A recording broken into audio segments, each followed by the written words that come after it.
नमस्ते प्रणाम। मैं एक भक्ति गीत सुना रही हूँ। आप लोग को कैसे लगा कमेंट बॉक्स में ज़रूर बताइएगा और चैनल सब्सक्राइब जरूर कीजिएगा।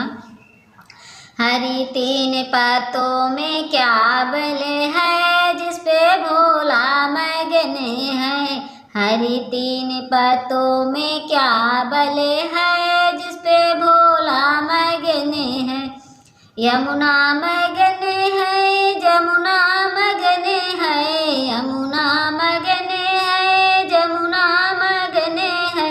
हरी गंगा में क्या बल है, जिस पे भोला मगन है। हरी गंगा में क्या बल है, जिस पे भोला मगन है। हरी तीन पत्तों में क्या बल है, जिस पे भोला मगन है। हरी तीन पत्तों में क्या बल है, जिस पे भोला मगन है। चंदा मगन है, सूरज मगन है, चंदा मगन है, सूरज मगन है। तारा में क्या बल है, जिस पे भोला मगन है। तारा में क्या बल है, जिस पे भोला मगन है। हरी तीन पत्तों में क्या बल है, जिस पे भोला मगन है।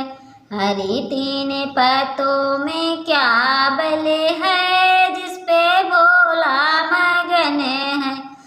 आकाश भी मगन है, पाताल भी मगन है। आकाश भी मगन है, पाताल भी मगन है। कैलाश में क्या बल है, जिस पे भोला मगन है। कैलाश पे क्या बल है, जिस पे भोला मगन है। हरी तीन पत्तों में क्या बल है, जिस पे भोला मगन है। हरी तीन पत्तों में क्या बल है,